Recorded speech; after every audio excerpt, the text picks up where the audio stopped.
Hey, you guys, and welcome back to the Steele Wars Hyperchat. It is Tuesday, the 8th of September, 2020. Double the 20, double the fun. Whew, so close, so close. How you guys doing? We had a public holiday yesterday. So, hey, you guys, and welcome back. Sorry about that. Just had myself pop up in another screen somehow. Public holiday yesterday, so no live stream, but we are back for 4 more days of fun Star Wars streaming action, also on the podcast. So how it's going to work with the audio version of this, the first episode of each week's daily Hyperchat will go on the regular feed, and then the audio will be kept over for Patreon members. But today, the Mandalorian strikes back. Woo! EW coming correct with a cover story on the Mandalorian. 2 different cover options for you magazine sickos out there. We've got, this is the Barnes & Noble exclusive with Din, and then lower down you have got Baby Yoda, Yoju, if you will, and I know several of you will. And he's down in the sack. The first cover that you'll be able to get everywhere else is the far more Baby Yoda, Yoju, if you will, centric cover of him curled up next to the Mandalorian's little leg. Whew. Trey Cause, he's in the chat saying he's looking good on that cover, and it's so fun. Been waiting so long for more news about the Mandalorian. Haven't we all? Haven't we all? Also, what this means, you guys, is the road to the trailer is getting more paved, narrower, wider. We're going faster. We're going past the freeway and it says trailer and it says, 600 miles, and then you have to work out how long that is in days. I don't know, but very exciting. We're going to go through the new photos. There's a few key things.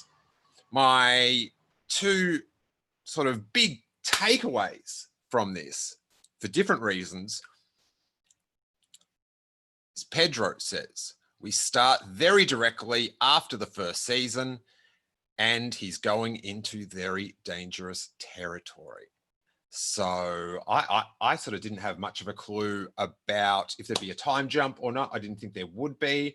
And saying we start very directly after the first season is very interesting. Like that. The other thing is confirmed return of the AT-AT. The AT-AT's back. Cannot wait to see where that turns up in The Mandalorian. But how do I know the AT-AT's back? Well, we'll go through the article, and there's a not so subtle hint. So I'm sure everyone else picked it up. Let's go through some of the photos, and then after that we'll probably hit some live stream comments. Let us just get this up. All right, bang. If again, if you are listening to this on the audio podcast, click the link in the show notes and it will open up the YouTube to this, and you can watch along with us. So the whole point of this new schedule of show is to sort of, for those that don't have time to scour the internet and Twitter, fun Star Wars things, that I will bring them to you daily. And obviously this is an easy one to start the week. First photo up, Rogue Squadron, Cara Dune, Din Djarin, and Grief Karga on the move in EW's first look of season 2 Mandalorian. And they just look like they're coming out of an elevator. The tightness of the crop of the photo sort of makes it look like sort of like a low budget fan film with very recognizable faces. but they're keeping a lid on where they're arriving. But I don't know what Mandalorian. I'm not sure what his emotions are through this. Rick Villanueva says it looks like the interior of a Star Destroyer, which is tantalizing. Thank you, Rick. Yeah, Grief and Cara Dune are looking very concerned and apprehensive, and the Mandalorian's got his little pistol out, his little blaster pistol, you guys. I do have to also comment, these pun titles. Let's rate them. They're pretty good, if you like puns. A fight in shining armor, and we've got looks like he's in a bit of a shootout or trying to avoid a shootout. The Mandalorian on a Tatooine looking set. Baby Yoda, Yoju, if you will, is crouched behind his shoulder. The caption reads, Mando and the child hang out. Ironically, it's the very small physical gesture, those specific indentations in the voice that make him compelling. Pascal says, a little goes a long way. So talking about the Mando there. Oh, this Star Wars pun. There's a picture of Cara Dune. She's leaning against a pole. Looks like maybe on Tatooine again. Everything looks like Tatooine, you guys. But there's definitely Tatooine in this season. We would imagine by one of the later reveals. But we've got Cara Dune leaning against the pole, and the caption is Dune Sea.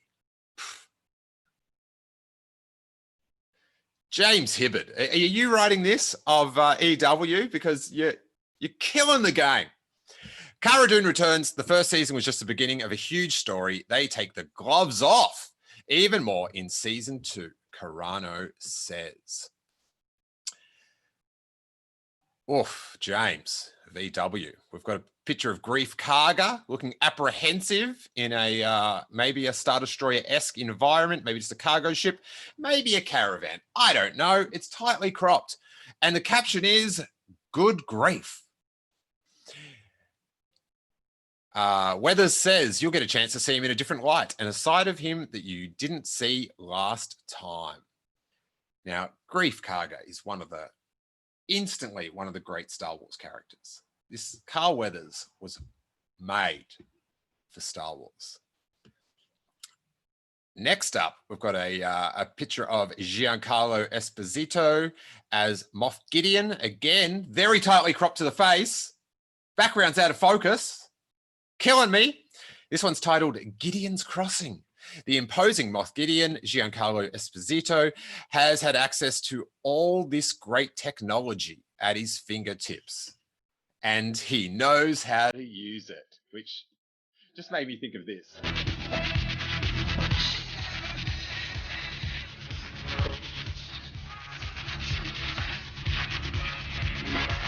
All right, that's enough of ZZ Top.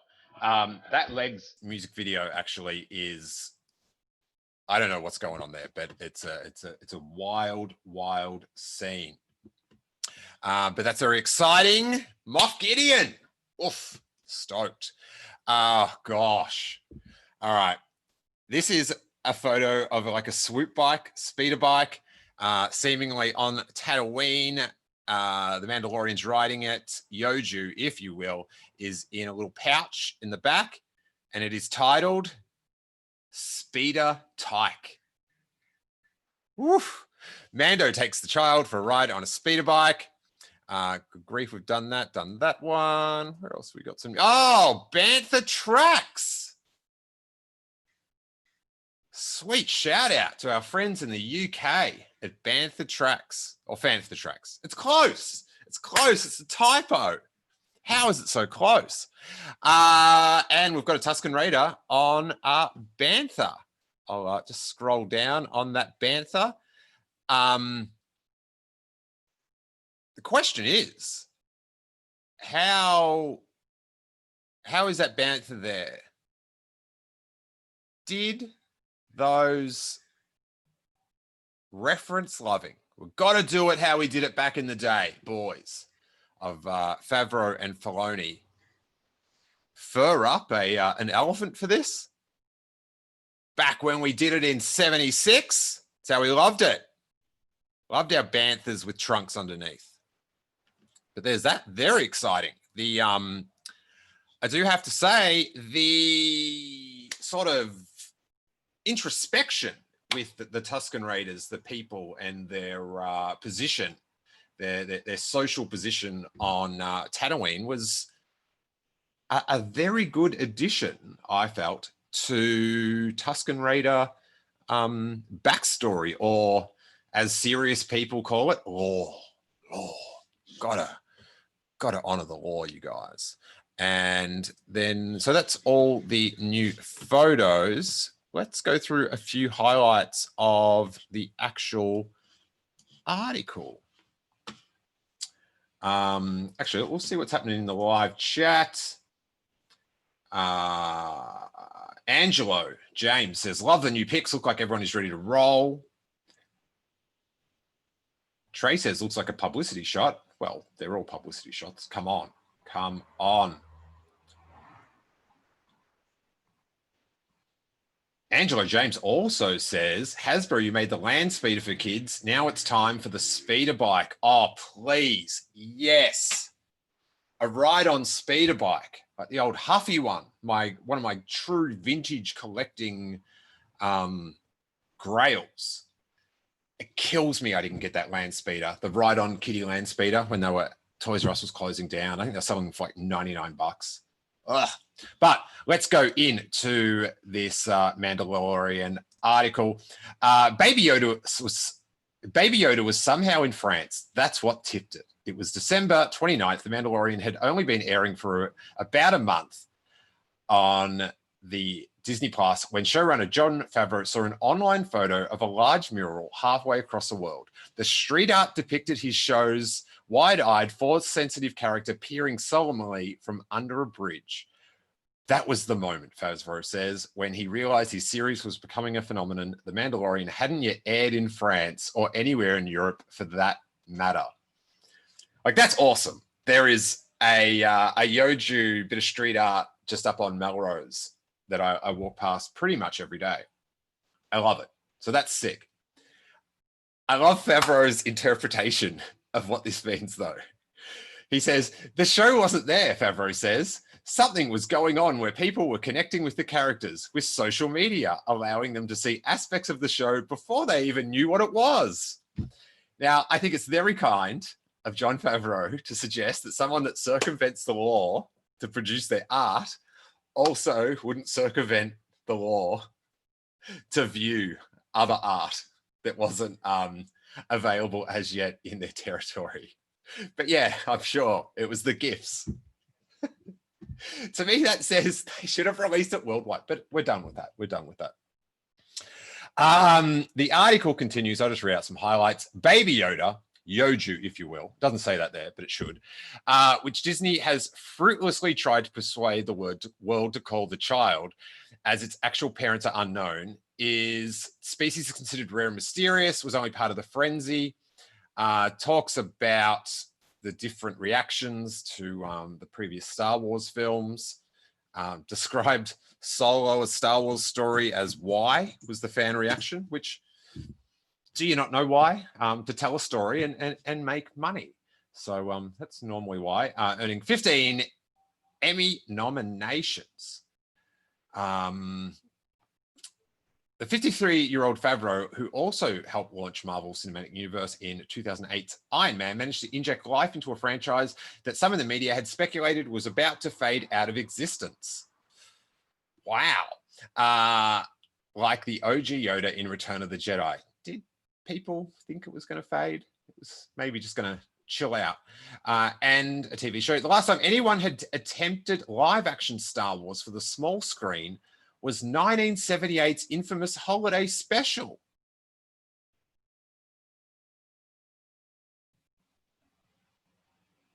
Are you denying a Caravan of Courage, an Ewok adventure? Are you one of those Battle for Endor denialists? You should be ashamed of yourself, man that writes for EW. Let's name and shame. James Hibbard, what are you doing? The Ewoks battled for Empire, the Endor. I'm so upset. Whew. A project, referring to the holiday special, that the mild-mannered Lucas declared he wanted to track down every copy and smash it with a sledgehammer. And I always thought he called them laser swords, but whatever. So what did The Mandalorian do right that the other Star Wars titles did not? Favreau believes the lower expectations of television versus the movies helped give his show an edge. I think it was the fact it was a live-action TV series for the first time. Having worked on bigger, higher-profile films, there's much different set of standards which are judged by. We've benefited from the smallness of our world. Yeah, definitely agree with that. I know the other thing was I wasn't expecting much because of all the press material. I was sort of like, it was set in Star Wars, but something was missing. And, you know, as I worked out at the end of the first season, or episode, I should say, what I thought was missing suddenly was introduced, and that was the Force in a new and exciting way. Rick Valvanuva, Scott Mendelsohn did not write this, Rick. James Hibbard did. Lay off Scott. Come on. God, you think you're a regular Zack Snyder turning on Mendelsohn like that.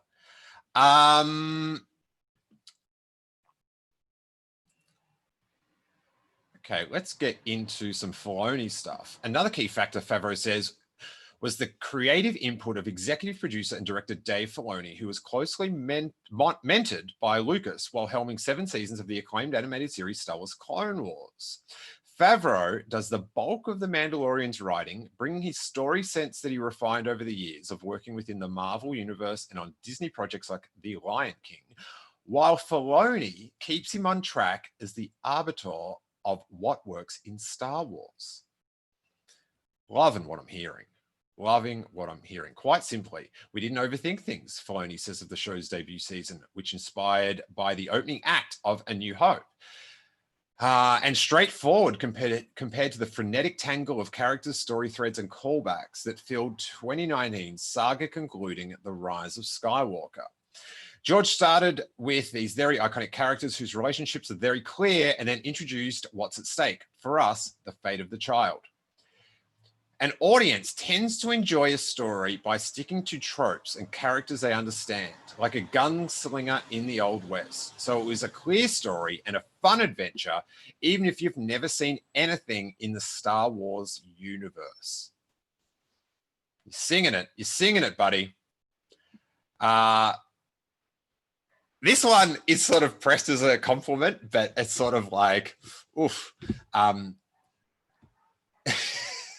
Maybe don't add this to your Tinder profile if you do this as well.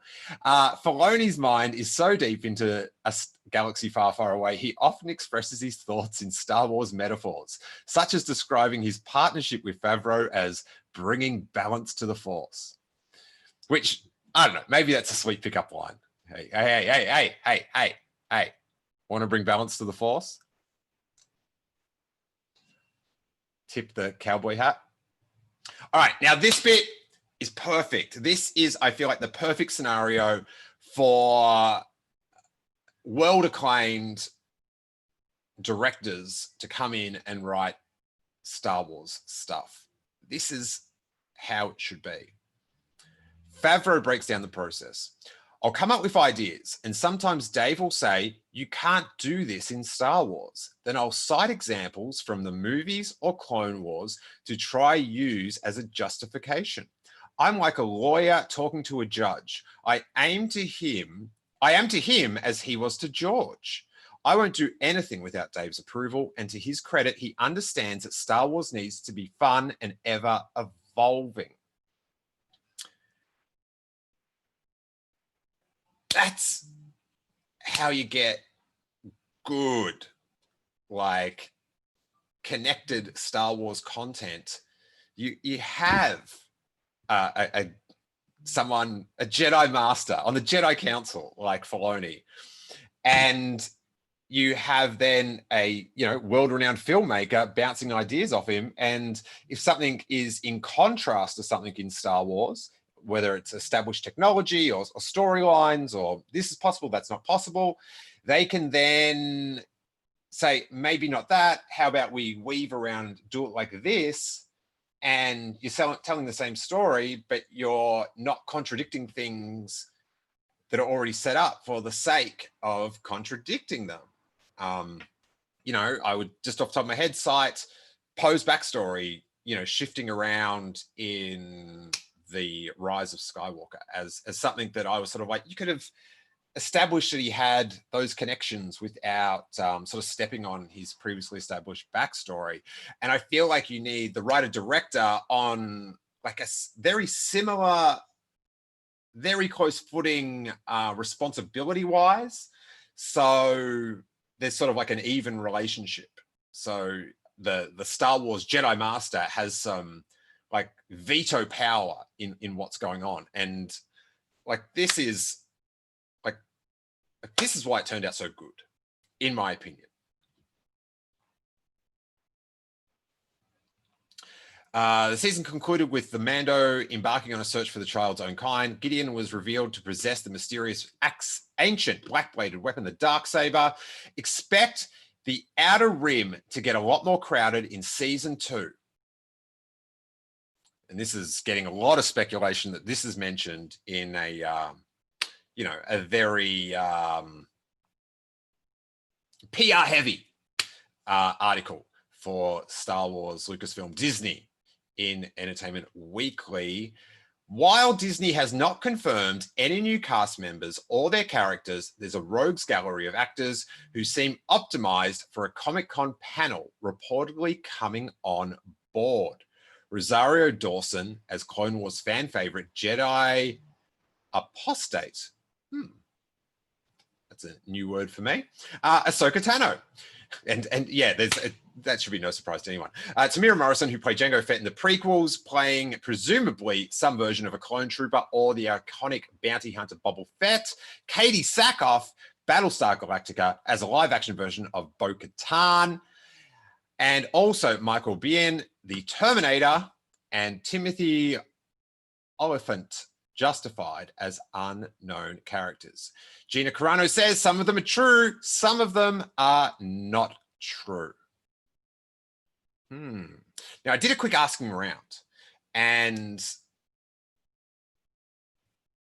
it's not necessarily locked in stone in any form that Lucasfilm has veto of the information in here, because there's a few negative bits of editorialization about the Star Wars brand in the article. Very light. Maybe they did. Maybe he got approval to say this is reportedly what's happening, but it's pretty juicy. And one of the people I talked to about if they would approve it also said they're pretty sure they're all in it. So very exciting. And then there's this like weird stuff in it where it's like, this isn't even strange for a film or a TV show. Carino notes that the heightened security included actors getting scripts only for their own episodes and being ushered to sets in black cloaks and hoods like incognito Sith Lords. They were doing that back in the 90s. I remember at Fox Studios for Attack of the Clones, they quickly realized there was a lot of eagle-eyed snappers from somewhere, and they had to cover up Ewan McGregor. I remember seeing a photo of him covered up, and the Jedi Starfighter. I remember they had a sort of balsa wood version of that. And I was like, is that a giant model Star Destroyer? No, it's a Jedi Starfighter, which is pretty sick.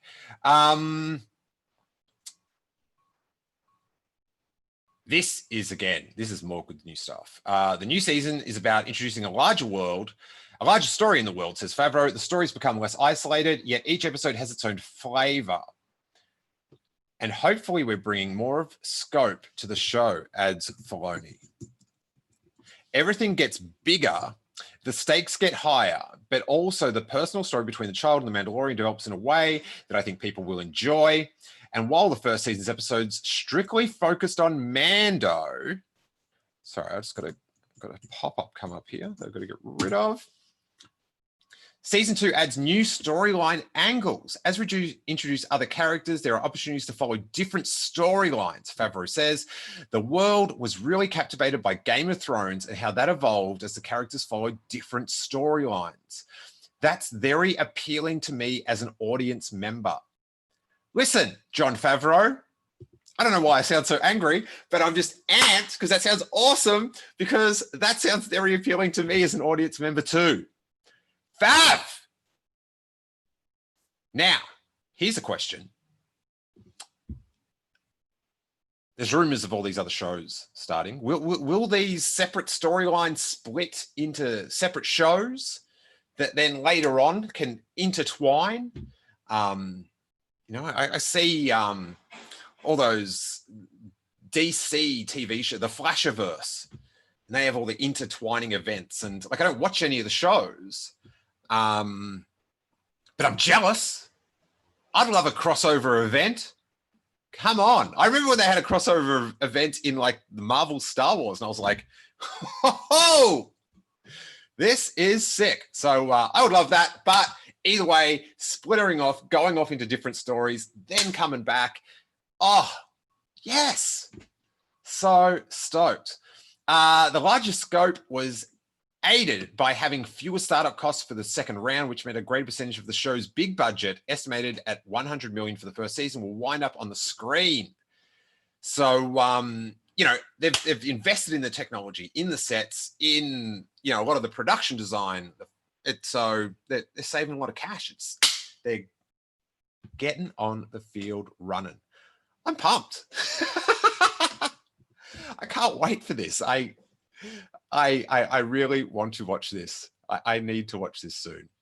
I'm so excited. We've got this to be excited for.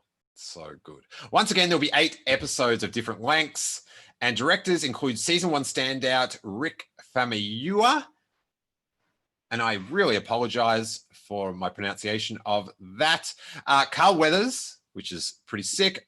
Franchise newcomer Robert Rodriguez. And for the first time, Favreau himself, who helmed the season premiere, airing October 30. So that is very interesting. As I mentioned at the top of the show, this quote in the midst of this paragraph: as Mando and the child continue their quest, expect the bounty hunter to face a series of obstacles that will increasingly challenge his paternal loyalty to his ward. We start very directly after the first season, and he's going into very dangerous territory. Pascal, 45, says he's very much a passenger to the experience in unexpected ways, not knowing what's to come, not knowing how much or how best to protect the child. We don't know how far he will go to do that, and they're finding new ways to push the envelope. Adds Filoni, we think we know how the characters are going to react, and it can be surprising how they do react. Now, let's talk a bit of Moff Gideon. Esposito says, I will be going toe-to-toe with Mando. Also adding, it's an iconic battle. It's going to be so good. I love Attack of the Clones, partly for finally getting to see a true showdown between Jedi and Mandalorian that was, briefly hinted at and in Return of the Jedi. To then watch a similar battle with the roles reversed, there's a lot of hints that Moff Gideon is a Force user. Ooh! Ooh!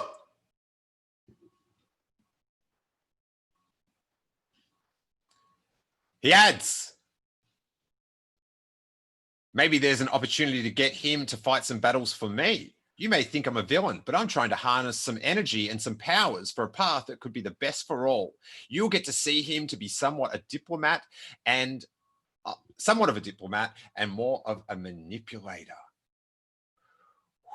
And as for the Darksaber, in the new episodes, Gideon demonstrates he's quite adept at wielding it. It was so exciting for me to be in a show where I can wear a cape and own it. Hey, mate. Listen, Giancarlo Esposito. You wore a cape and you wore it well. And you stand tall. I feel like you're on. Let's talk about this now. In the chat, Mount Rushmore of Star Wars cape wearers. Hit me. Hey, mate. Straight up. Not even going to muck about. We've got Mendo. I'm going with Moff Gideon. I feel like he kills it. You've got to add Darth Vader. Another cape wearer. I'll tell you who another good cape wearer is, and that's, what's his name? Ultra Magnus in that Transformers cartoon. Am I right, Emily Lind? Yeah.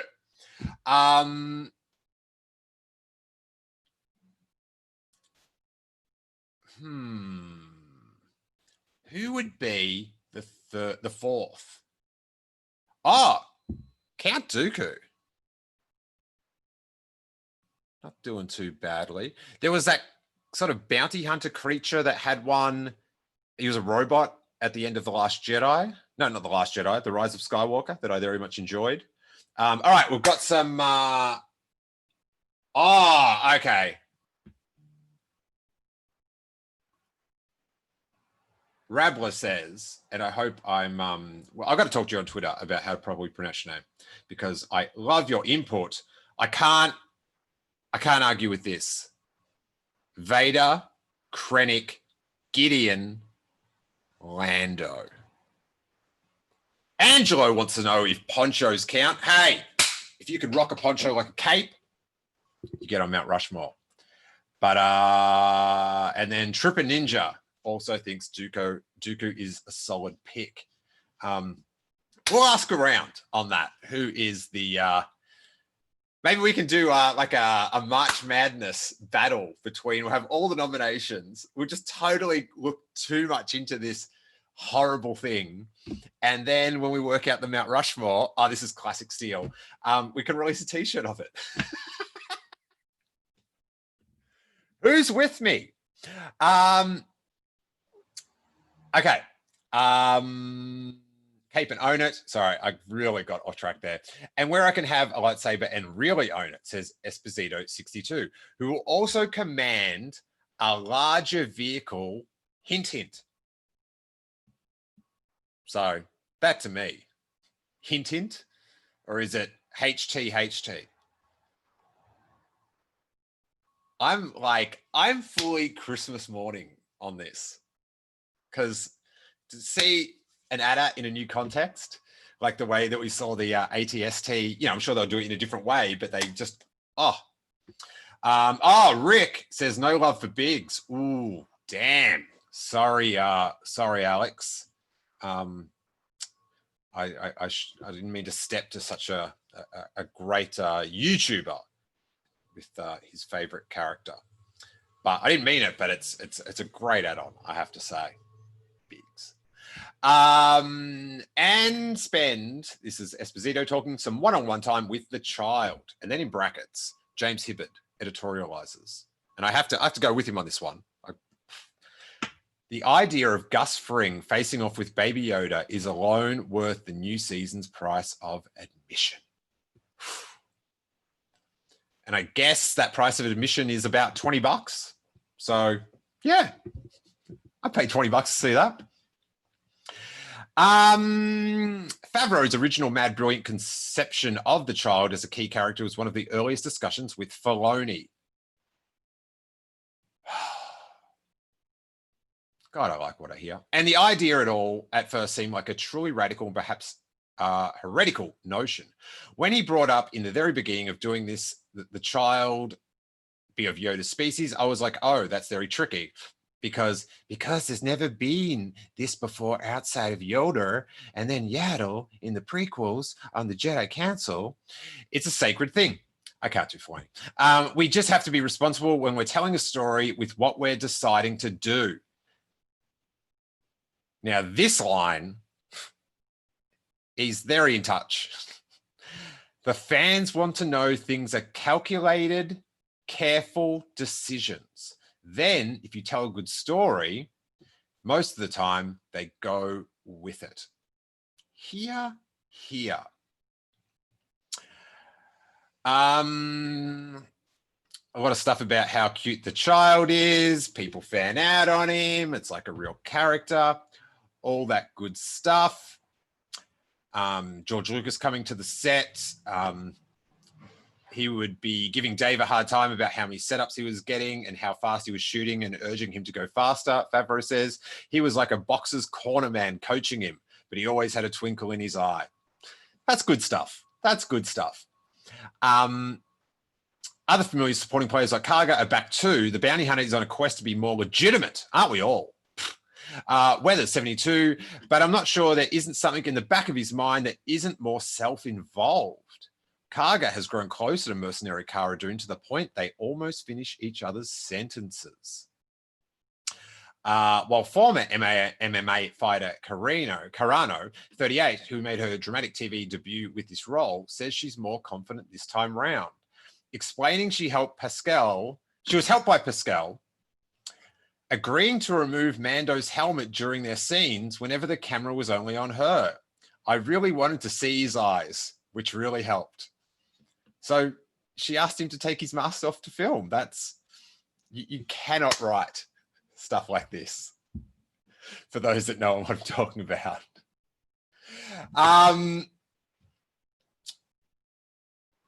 Other stuff about Pascal saying little gestures mean a lot. And this is very telling. The breakout success of season 1 has fandom anticipation for the new episodes running extremely high. I mean, look at me. If Favreau is correct that The Mandalorian benefited from low expectations, there will be no such grading on a curve this time. Yet nobody sounds worried. I have no question fans are going to like this season even more. Everything's in there, Carano says, sorry, apologies. If you're a Star Wars fan, you're going to get to see the things you've always wanted to see. Really? Well, that to me says that we're going to see what I've always wanted to see, and that's the return of Toro Calican. Whew, I love it. Toro's surprise return, you guys. That's this season's Baby Yoda, Yoju, if you will. So I'm glad they're keeping a lid on it. And the closing line of the article, as Filoni reliably puts it, you want The Empire Strikes Back to be better than A New Hope.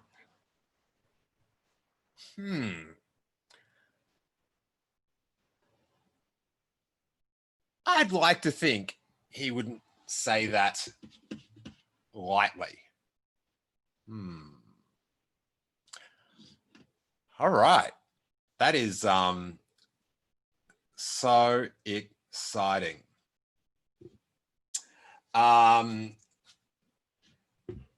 Starkiller, I can say I disagree about that. So that is we are now on the road to the Mandalorian premiere, and we're going to be live streaming all week. I'm trying to work out a little bit of a regular thing each day. Normally, hopefully, on Thursdays, Fridays we'll do the Q&A. That will be pre-recorded, but you can live chat, and I'll try to live chat as well. Thursdays, each Thursday, we're going to be joined by our great friend, and he literally saved the Clone Wars, you guys. It's Corey Van Dyke from the Kessel Run Transmissions. He'll be joining us every Thursday, except for the first Thursday which he is doing something else. So he'll be here on Wednesday. So tomorrow, we'll be talking to our boy of the Corey stories, and he's fired up. You got to check his Twitter. He says, so in an official article, Ahsoka, Boba Fett, and Bo-Katan are talked about as being rumored to appear. Lucasfilm Limited had to approve this. It's happening. Now, yeah, I don't know. I think it's happening. I'm not sure if that means it's happening or not, but, you know, if,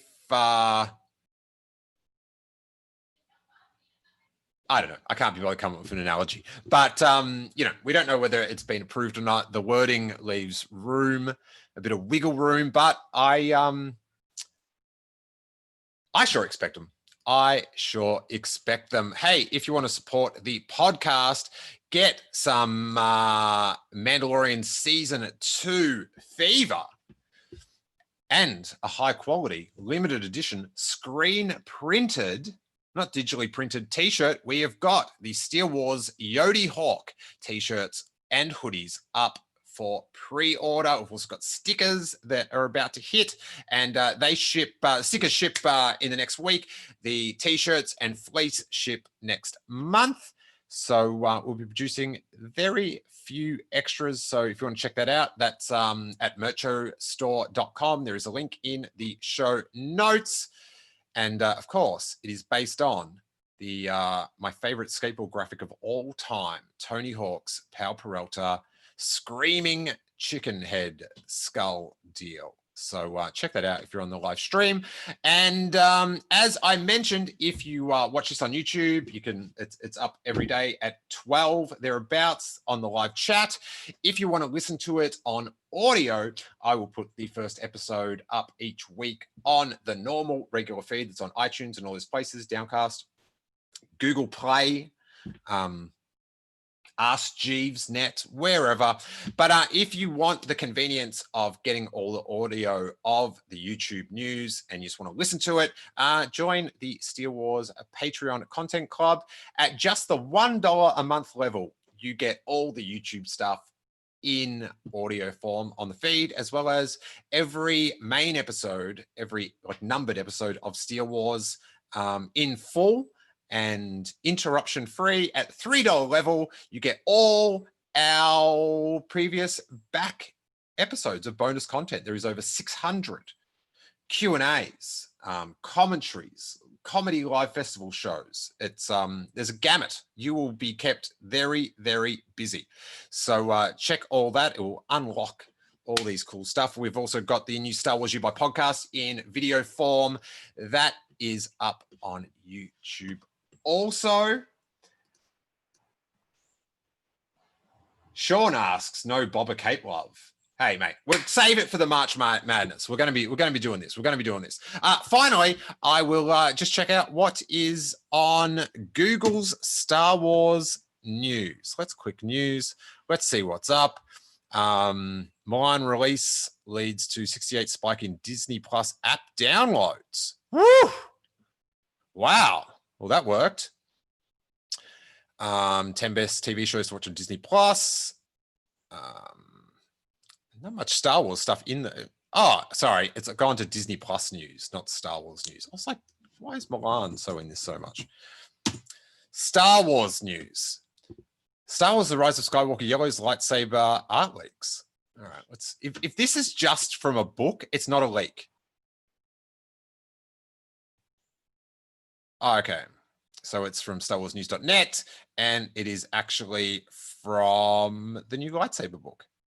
So that is pretty cool. That is an actual thing. Yeah,